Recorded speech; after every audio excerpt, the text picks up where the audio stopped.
What's good, people? Good evening, good evening, good evening. Welcome to the Pro Fan Talk. My name is Marcus Thomas. Thank you for joining me. Another good week of sports stuff to talk about. A lot of stuff going on. The NFL is the gift that keeps on giving, and we are still in the middle of this stuff. Breaking news almost every day. More moves. Coaches making some moves now, which was surprising. That was surprising. We've got Bruce Arians walking away right off the bat. Pete, what's going on, dude? Thanks, man. Thanks. Pete wishing me silver anniversary. Me and my wife's 25th anniversary, 25 years in the marriage game. That is an all-pro effort right there. That's what that is. Don't get it twisted. So shout out to my wife, Kathy. Love you. And thanks a lot, Pete. Appreciate that, brother. But Bruce Arians stepping down, stepping away. I don't know. What do you call it? Stepping somewhere, stepping up, getting paid more, less headache, less responsibility. That would be a step up. Bella D from New Zealand. Okay. Hope you know football. But that would definitely be a step up. Handing it off to Todd Bowles. That was unexpected, to say the least. To say the least. Ha! What's up, TK? Appreciate it, brother. Another one of my grandbabies wishing me a happy anniversary. Appreciate that, TK. Love you, man. It's interesting. Todd Bowles gets handed the keys. He gets handed the keys right after all of the stuff with Brian Flores. It's very interesting. Now, Bruce Arians has a devoted following. A devoted following. He's got that tree, kind of like the Andy Reid tree. Andy Reid coming from when he used to coach at Green Bay back in the day. Mike Holmgren, that tree.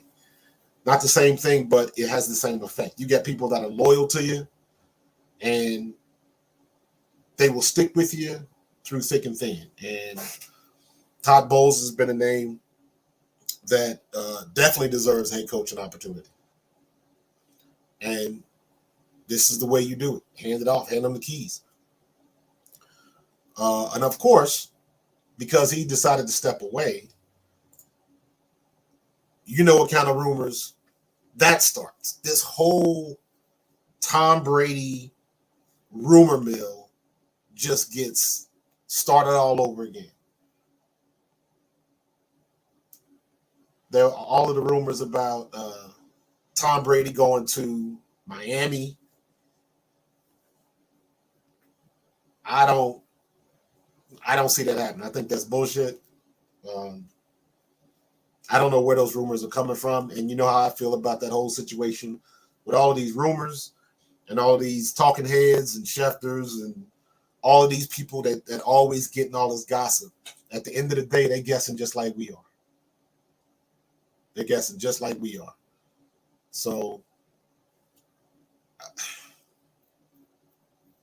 that's what's going on, Derry. Bruce was tired at his age. Yes, that is a stressful job, and it wears on you. But when you in that line of work, like, you know the deal. So I don't know. I guess the timing of it is weird. Not that he was ready to do this, but I don't know. The timing of it just looks a little suspect. But again, that could be me, just like all the other talking heads, guessing. We don't know what's going on in his head. He may have had that one day and was like, you know what, I'm tired. I want to hand the keys off to Todd. Todd, you feel like driving? Here you go. And if the ownership approves, because at the end of the day, the owners of the team, they gotta approve that deal, approve that handoff. So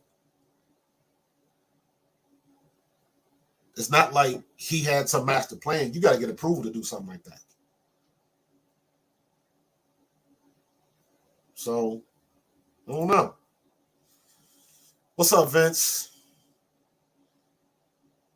Brady wouldn't talk Gage out of retirement to join the Bucs if he planned to leave. I agree.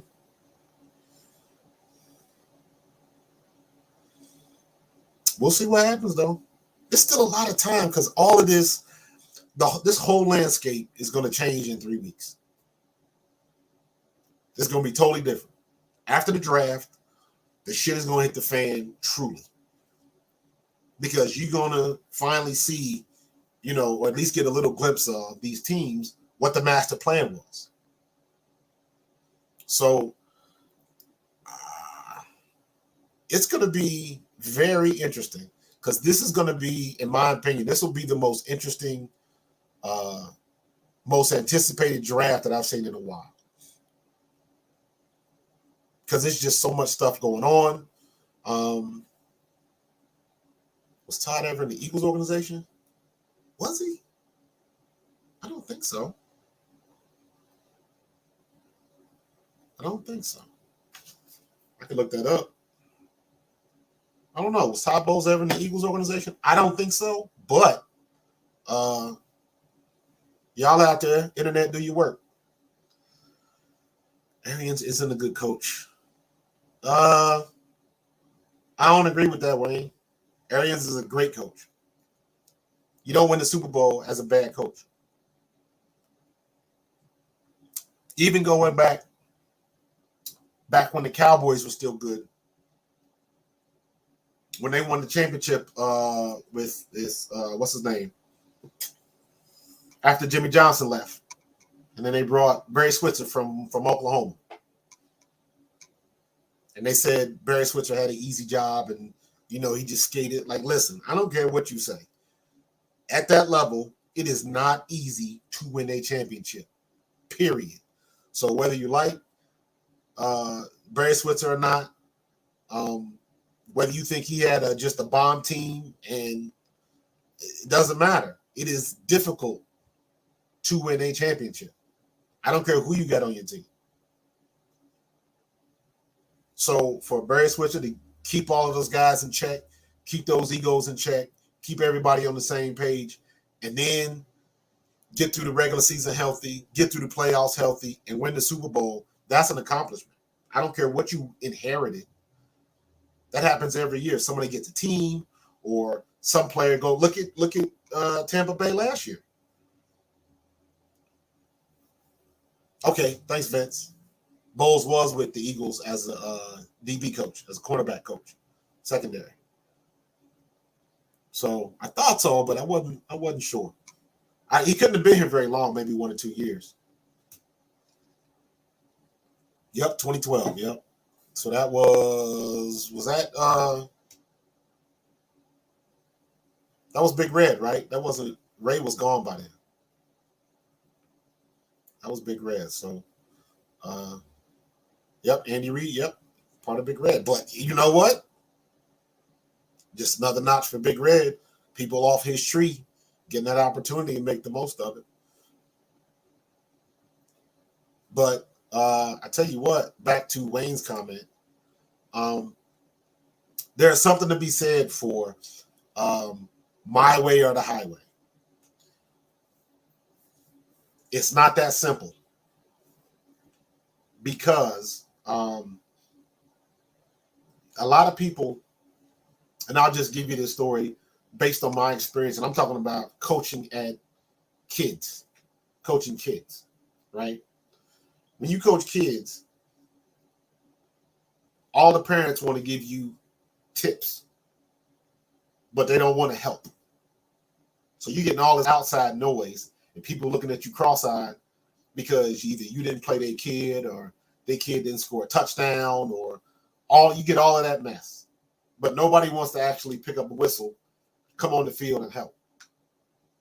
So, and I'm saying that to say, when you're at that level, all of that stuff is amplified because now you're dealing with a bunch of people who do know their stuff.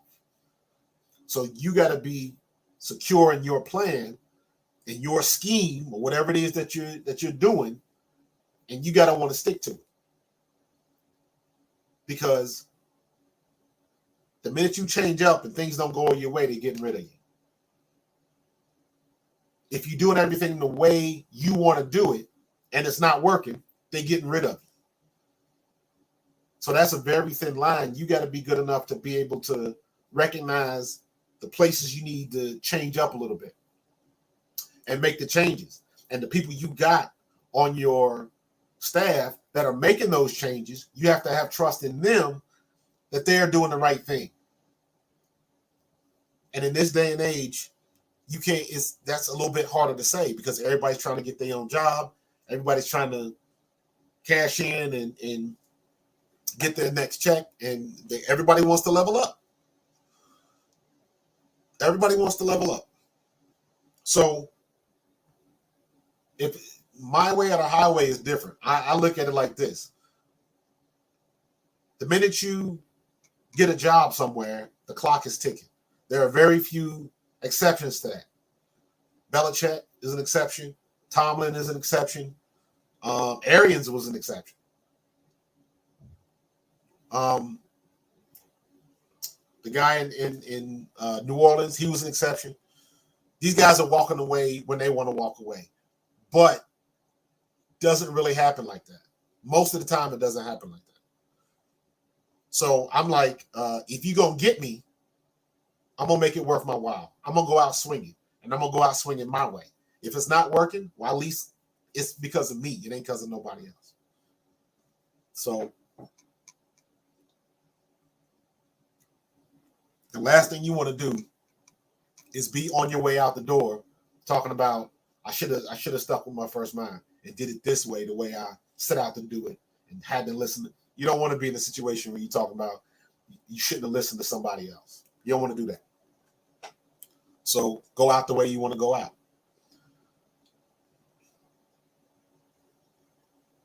Let me see.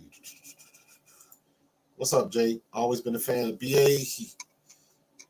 Very hard on his players, but I've heard nothing but good things about guys that play for him. See, the thing, excuse me, the thing about being hard on players, you hear this word a lot. We're trying to get our guys to buy in. What that means is, that means all of the shit that you're doing, all of the two-a-day practices, banging. I don't even know if they have two-a-days these days, but all the stuff you're doing in practice is getting on everybody's nerves. Do we need to run this again? Do we need to practice for 3 hours again? All of that stuff, all those little things that most people on the outside don't see. Every coach is doing that type of stuff. But when you get people to buy in, that means on Sundays, when it counts, the team is seeing results. Win or lose. Because a lot of times you see progress in the film room. The score might not dictate it, though. So, when you see guys talking about, we want to get our guys to buy in, that means you got to start seeing progress. Everybody might not see it, but the people that matter, when you watch film every Tuesday and every Wednesday, you want to see some things that happen, and slowly and surely, people start buying into what you're doing because they see it working. Sirianni had that later in the year when he finally realized he needed to start running the ball. It was almost too late, but he managed to get it together and got the the best out of Jalen Hurts, and we limped into the playoffs. Now, when you look at the record, it doesn't say we limped into the playoffs. Not like we were injured and stuff like that, but we barely made it, but we made it. So props to Jay Hurts for getting there.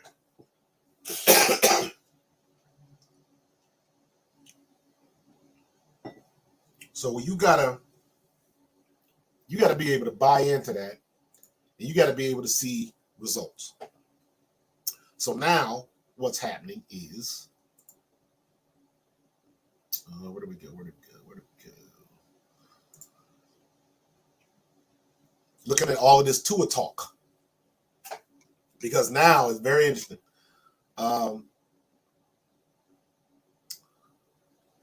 Now with Tom Brady, those rumors, I don't think Tom Brady's going to Miami, but don't make the mistake to think that Tua doesn't hear all of that talk, because he does.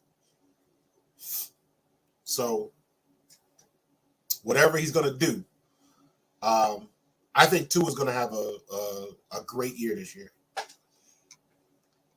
He doesn't have to throw the long ball. He can throw the long ball. He doesn't have to, because he's got the number one weapon in the NFL. He's got them two guys. He's got equipment. He's got people. This guy right here, Tyreek Hill. You get that boy.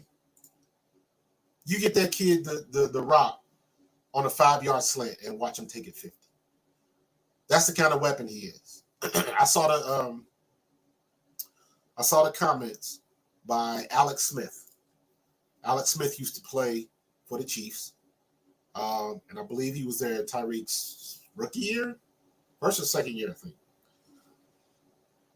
And he said, "You don't replace a guy like that. You just don't, because guys like that only come around every couple of years that have that type of effect." Everything that this dude does, everything, defenses have to respect.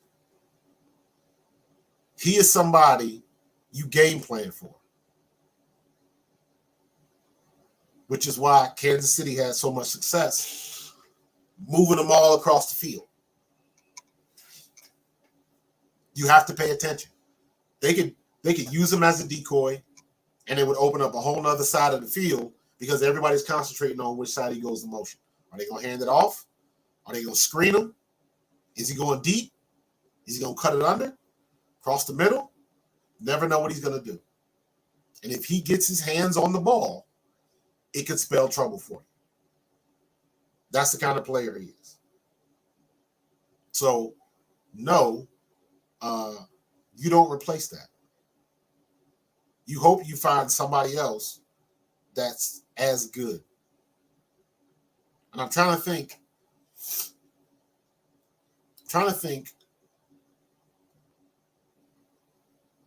who else in the league has that type of effect. Randy Moss had that type of effect. Barry Sanders had that type of effect. Although Barry Sanders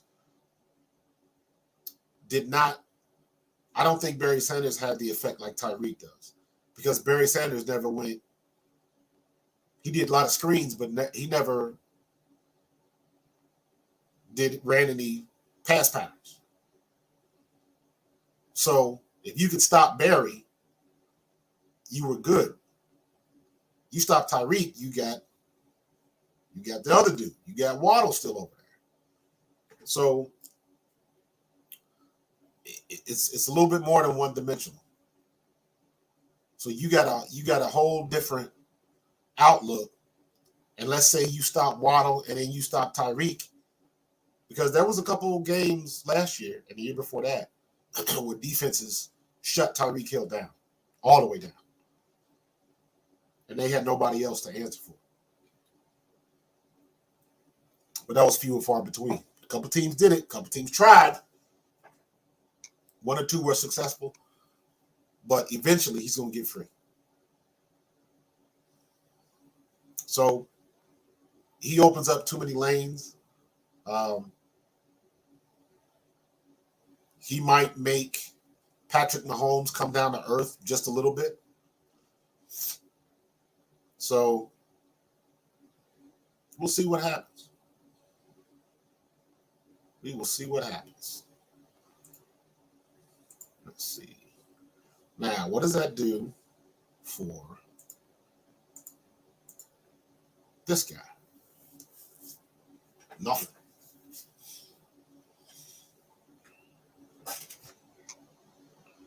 Not a thing. But I like to compare Tua and Jalen Hurts because they're both kind of in the same position. They both have the same criticisms. Both not very good throwers, really good runners, and whatever other issues you might have with the way they play. But they're both pretty much in the same boat. I expect Jalen Hurts to have a great year. And you hear me keep saying this, if not for nothing else, just because he's in the same offense for the second consecutive year. That makes a huge difference. Tua has the number one weapon in the NFL. Just by that alone, his numbers are going to go up. Not to mention, Waddle's numbers are going to go up because everybody's going to focus on Tyreek Hill. So Waddle, I expect Waddle to be open a lot more. Not to mention, they got a pretty damn good running back. Not to mention, now they have an offensive-minded coach who knows what he's doing. So, not to say that Brian Flores didn't, but Brian Flores was a defensive-minded coach. But honestly, that's more on your offensive coordinator, not the head coach.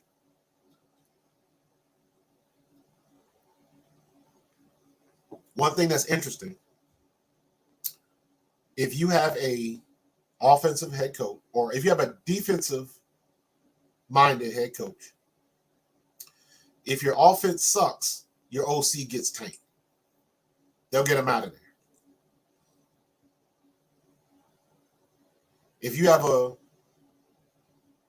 head coach with an offensive background and your offense sucks, you'll probably get fired. In that regard, usually,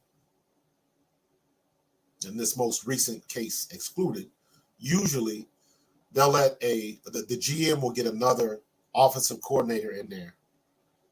Then, if you're still not winning, they'll clean house. Get a new head coach, bring in the whole new staff, all of that kind of stuff. I would tend to say Mike McDaniels knows what he's doing.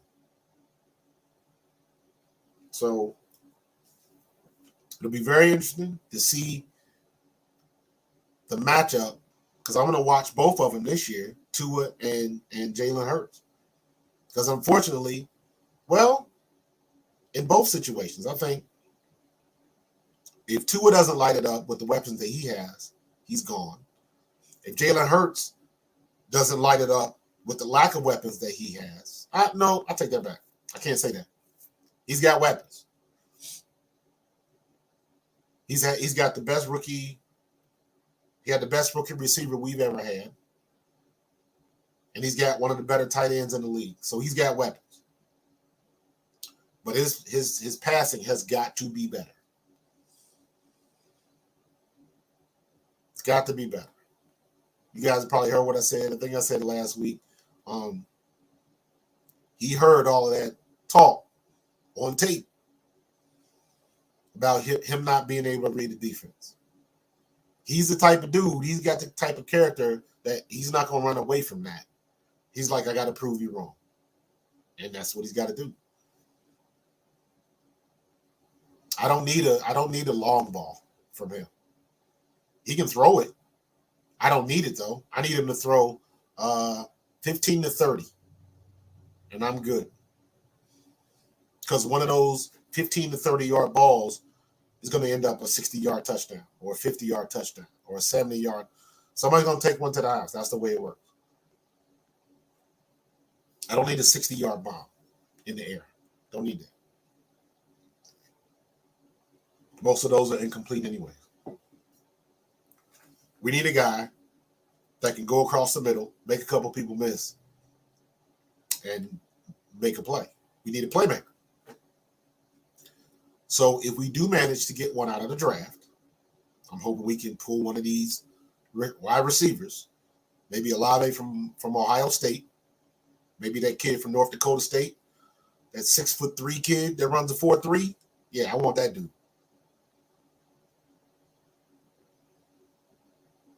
Somebody got to come in. We got the guy from Indy, Pascal. I don't know how good he's going to be. I know he'll probably be better than Rager. Although I would see Rager knows his job is on the line. He knows that. So I expect Jalen Rager to come out ready to play. He might surprise some people. But at this point, he better do something because everybody's ready to kick him out of town. So he better show up big time. So person who's developed chemistry with these. I don't necessarily agree with that. I think the chemistry is there. I just think this is all on Jalen Hurts and that whole anticipation thing. Devontae Smith is getting open when he needs to get open. Jalen Hurts is just not seeing him the right way. The anticipation is not there. I think, I don't know, he left maybe 4 or 5 touchdowns on the field because he didn't throw the ball when he was supposed to throw the ball. So I don't think that has it. The relationship thing that's fine. I think this is a growth, a skill thing that Jalen has to finish developing. And he has to finish it very, very quickly. He's got to get better very, very quickly. He's not going to have the 3 to 4 years. He's got this year. And if defenses shut him down like they did last year, he's out of here. Or at least he'll be back next year, but we will draft a quarterback. And he'll be fighting for a job again.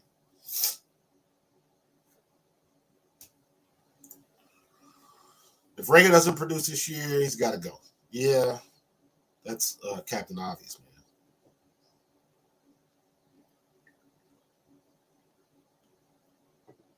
I would even say like this. If Rager plays the same like he did, number one, he'll be gone. But even more so, that, in my opinion, that people will be wanting Howie's job. They'll want Howie Roseman to be fired because we would have had opportunities to try to get rid of that contract and get rid of that player, and we didn't do it. So Rager still has an opportunity to just, because every year you hear about somebody having a breakout year.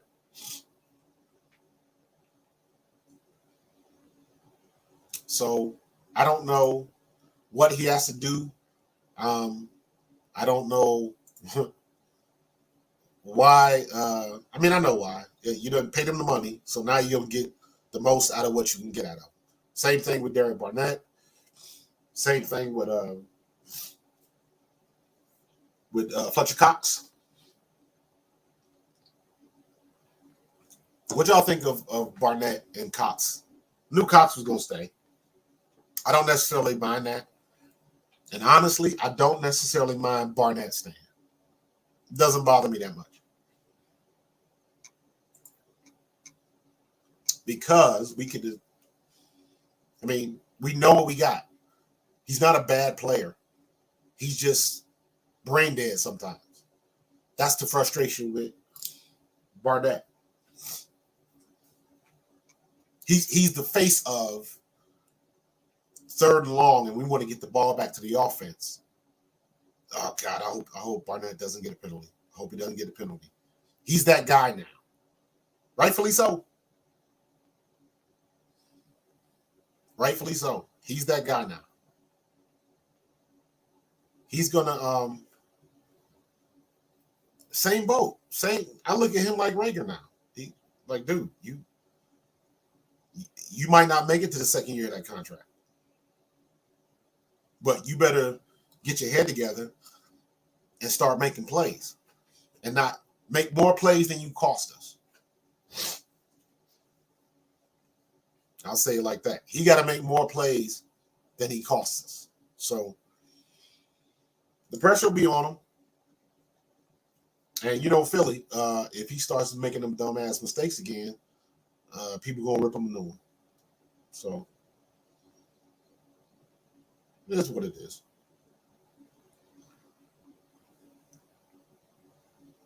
I wish I could do sound effects on this thing. Because as of a couple days ago, guess who's back in the news? Guess who's back in the news? The Cap is back. Working out at Michigan with Harbaugh. I guess he's going to be throwing balls at Michigan's pro day or something like that. Working out with some of the receivers. I know some of the Eagles, I think Jalen Rager and somebody else was catching balls from him. He's still in good shape. Have no doubt about that. I still think he would probably be better than a lot of the backups that are in the league right now. That's just my opinion. He's still a good running quarterback. He had a great arm. And he took the last time San Francisco went to the Super Bowl. It was with Kaepernick. They should have won. The lights didn't go out. Conspiracy. They should have won. Both times, they should have won in the Super Bowl, and they should have been in the Super Bowl, and both times they got snake bitten. Your safety drops a softball, and the lights go out, and just, in my opinion, that Super Bowl, I believe that was the Ravens' second one, I think. Just killed their momentum. Just killed it. And they can never, reset and get themselves together and get back in the game. And just, the Ravens defense just took off. So that will be interesting. And when he does because he's supposed to be throwing for teams again and all that kind of stuff. So it'll be very interesting to see, number one, what his workout will look like. Number two, how many people will be at that workout. And number three, especially in this environment with the new Rooney Rule updates and all that kind of stuff, what kind of feedback will the NFL get because of this? If they get negative feedback now from Kaepernick, after all of this shit happening with John Gruden, the stuff that's going on in Washington, the stuff that's going on in Dallas with Jerry Jones, baby mama, daddy drama. I don't even sound right saying that, but it's funny. It's funny. Some of this stuff, if they wrote a script to make a made-for-TV movie, you wouldn't believe it. Art imitates life, not the other way around. But if all this other stuff is going on and he can't get a legit look-see, they screwed it up last time. They could have let him in the league. If he sucked, he'd have been out the league with the quickness. But they didn't want to do that because the reality of it was a lot of people in the league were not even close to being as good as Kaepernick was. So there was no reason he should have not. He should have been on the sidelines. No reason.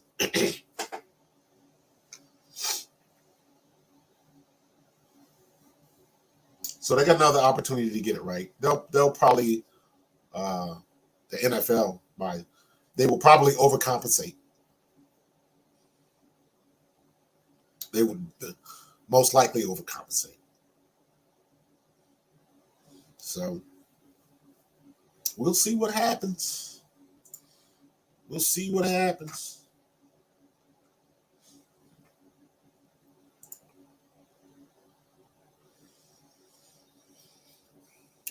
What was that? Why do I have this up here? Oh, I know. I'm like, why do I have Tebow up here? One of the points I was going to make about the whole Kaepernick thing was if Urban Meyer can bring back Tebow, who had no business coming back playing tight end because he wasn't the best person on that field. If Urban Meyer can do that, to bring a quarterback and have him play at another position that he never played, then somebody can bring in Tebow. I'm sorry, somebody can bring in Kaepernick. And there should be no issue whatsoever. I had a big issue with them bringing back Tebow to play him at tight end, just so Irvin could, he was doing him a favor. I'm like, you took somebody's spot. You took some kid's spot that was busting their ass for that opportunity, and you just threw it away. And I don't think that's fair. You can do whatever you want to do. I don't like it. Somebody didn't get a spot because of him. And that person probably was as good, if not better, at that position right off the bat. So, having said that, I'm sure that Kaepernick, playing his natural position, can sling the ball still. Now, can he move, game speed, all of that kind of stuff, timing, anticipation? I don't know. Excuse me. I got my tea on lock right now. Had a bad week, under the weather, getting my butt kicked, COVID test. Crazy week. I didn't even know I was going to be able to talk tonight. So, feeling better, but still got a little stuff I got to get out of me. So, it's all good. But,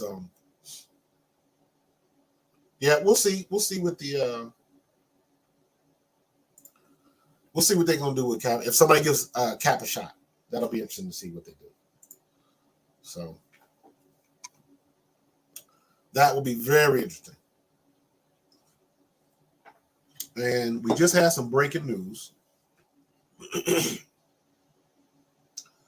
This is from John Clark from NBC Sports, Philly John Clark,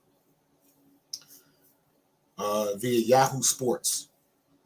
And it says, Congress is reportedly now investigating allegations of financial impropriety by the Washington Commanders under Dan Snyder's ownership. So Dan Snyder can't get out of his own way. He end up having to sell that team. The way he's going, and I still think it is a vast, heavy cover-up, all based on that situation with John Gruden. Big time cover-up. When you talk like that, and you using that type of verbiage and stuff like that, you around people that speak the same language. So he wasn't sending emails and shit like that to himself. He wasn't talking to himself. And if there's an owner that's talking like that, most likely there's another owner that's talking like that. So Goodell and all of the sham investigations and all of that kind of stuff, his job is to protect the owners, and that's what he's been doing. like it or not. A lot of people say that Goodell is a horrible commissioner. I beg to differ. He's a great commissioner because the commissioner works for the owners. He's doing exactly what they are paying him $30 million a year to do, or whatever, how much they pay him. He's doing exactly what they want him to do. He's keeping their ass out of trouble. So he's doing a great job. That is a firestorm that is waiting to happen. I think it is, with all of the Brian Flores stuff and a lot of this other stuff that's coming, had surfaced up this year. I think that's on the back burner, but that's just a volcano rated, it's just building up pressure. We'll hear about that again in the future because there's too many people poking that bear, and they trying to find whatever that missing piece is that's just going to cause everything to the bottom to drop out. But it's too many owners.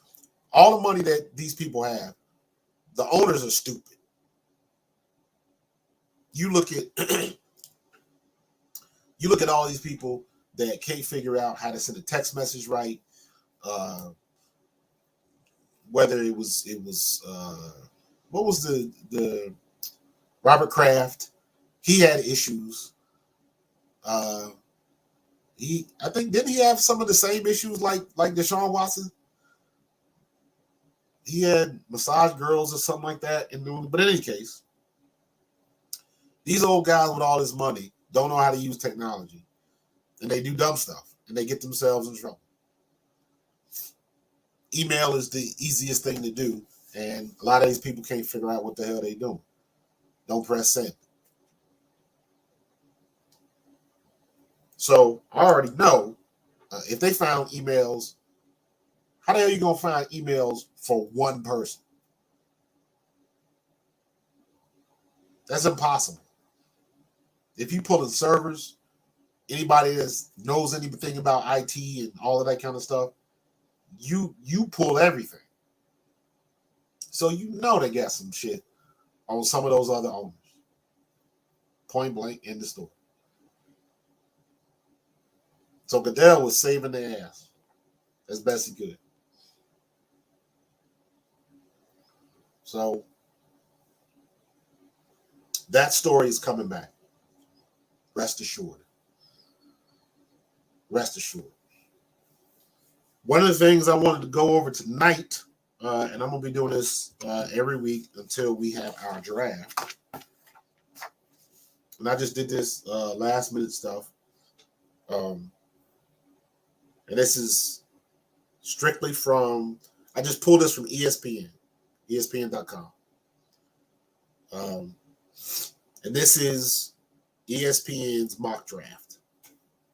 Because I want to get into this. I'm going to get into this next week. So anybody that's following me on Facebook, on my Facebook fan page, Pro Fan Perspective, I'm going to be looking for people to submit some info about what is your mock draft?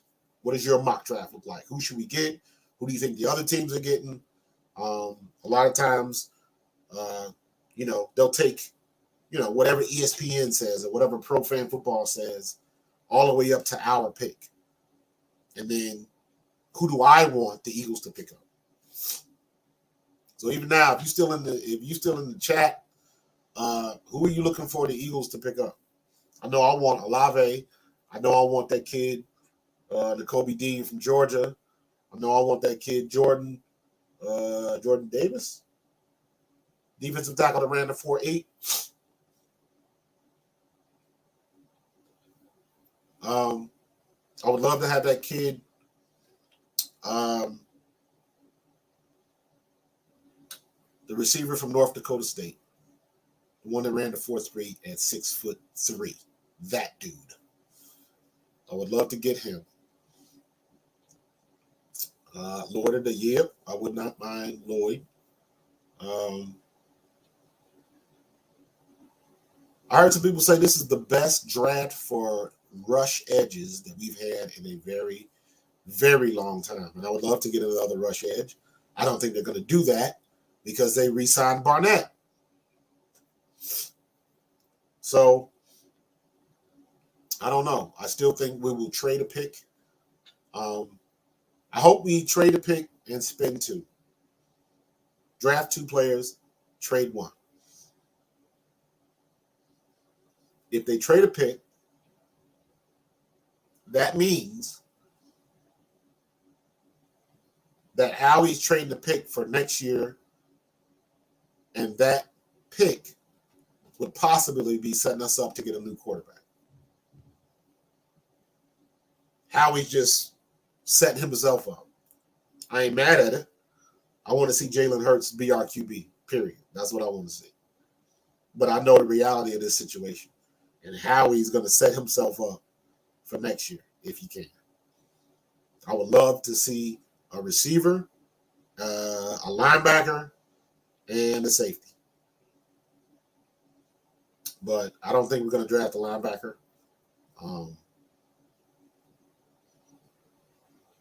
Maybe we'll get a safety. Maybe we can pull that kid from Cincinnati. I would love to see that. I would love to see him here. The sauce. So it'll be interesting. But that,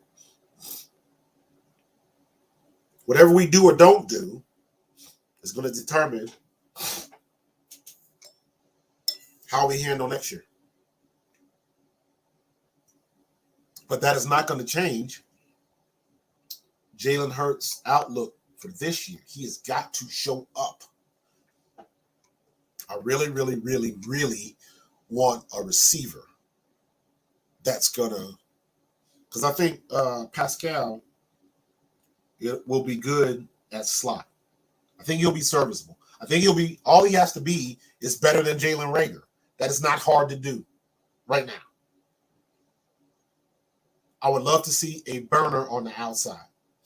Let that big body be in the slot. Catch those tough passes, second and third and mid, 5 to 10. Take the hits across the middle. Occasionally break one for a long one. We'll see how that works. But I would love to see another burner on the outside, and I would love to see a burner with a little bit of size. I do like Devontae Smith. He's proven that he can ball. I still think he's a little light in the ass, but I'm not going to worry about that. I don't know who we were playing, but the dude, you know how you get in the scrums after you catch the ball and you don't actually go down and they kind of blow the whistle. Well, the dude picked Devontae Smith up like a piece of luggage. And you can even see when he let him down, Devontae turned around and looked at him like, come on, man.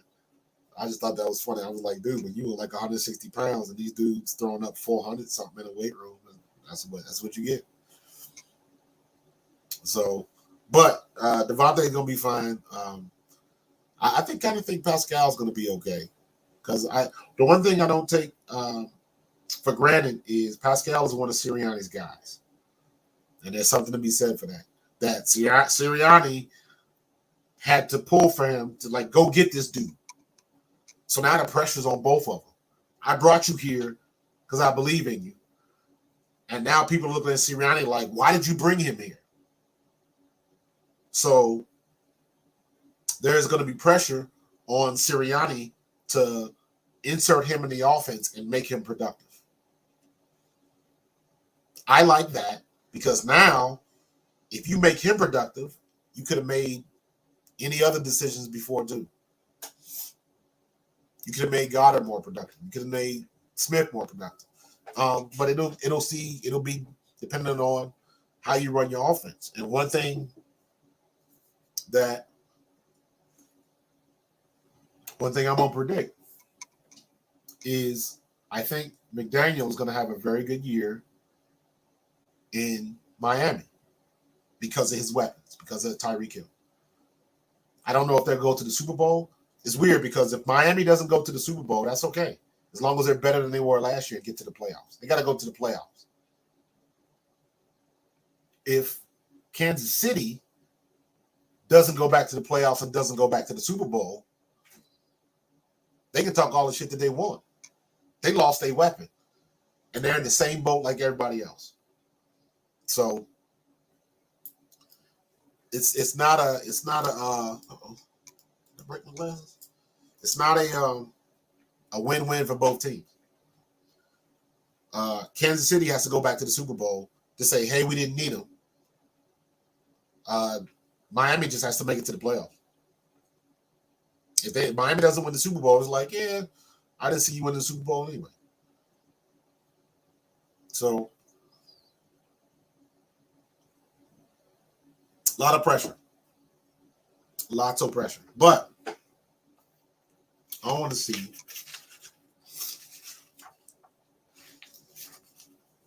I'm going to read off real quickly. I'm just going to go all the way up to our picks. And we have 15, 16, and 19.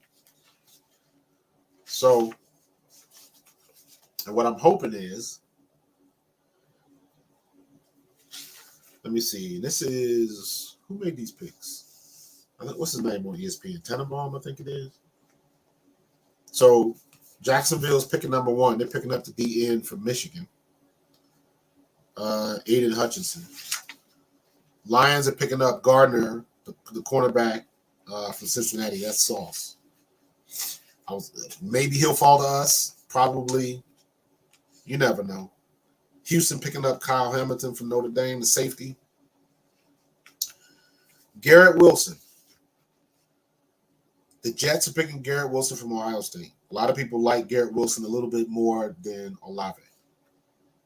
I think they're either one. You can't go wrong either one. The Giants are getting the offensive tackle from Alabama, Evan Neal. Carolina picking up. Carolina getting Kenny Pickett, which is interesting. Because now that the rumors saying that Howie likes Kenny Pickett, but I can see that. Giants picking again Kayvon Thibodeau, defensive end from Oregon. Falcons are getting Drake London. I would love to see Drake London fall to the Eagles. I don't see that happening though. Ikem Ekwonu, my boy from the big guy from North Carolina State. The Seahawks picking him up. I don't think he'll make it till number 9. I think somebody else will pick him. I think he's going top 5. Back to the Jets. Jermaine Johnson, defensive end from Florida State. Washington Commanders. He's got Washington picking up Chris Olave at number 11.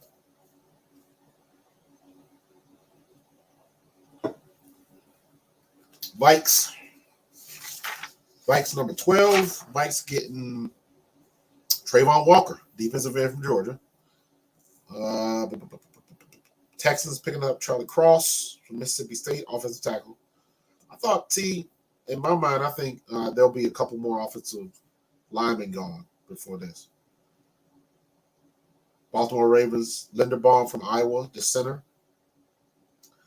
Now, see, here's where I think, this is when I say most of these guys in the media, they don't know everything. They're guessing just like we guessing. Devin Lloyd, the inside linebacker from Utah. Now, everybody in Philly knows that we're probably not going to pick a linebacker. And definitely not inside linebacker, because I'm like, if you don't get a linebacker, get that kid from Georgia. Get N'Kobe Dean. Get that dude. So, and Kenyon Green, another offensive. We don't need another offensive lineman. Our offensive line is tight. Yeah, see. I don't even want to go no more with this. They don't know nothing. They guessing. Trent McDuffie, quarterback, Washington. Everybody's guessing, man. Everybody's guessing. All right. A lot of stuff going on. It's getting close to crunch time. When is the draft? That is this month. And let me see. NFL draft. What date is that? April 28th. So we got a month. So the shit is about to hit the proverbial fan. People going crazy. And it'll be fun. Yes, I did mean to talk about that. Thank you, Vince. Thank you for reminding me, bro.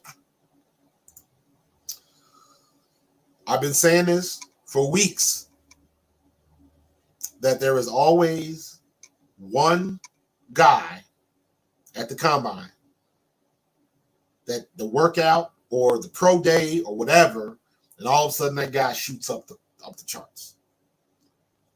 For this year, Malik Willis.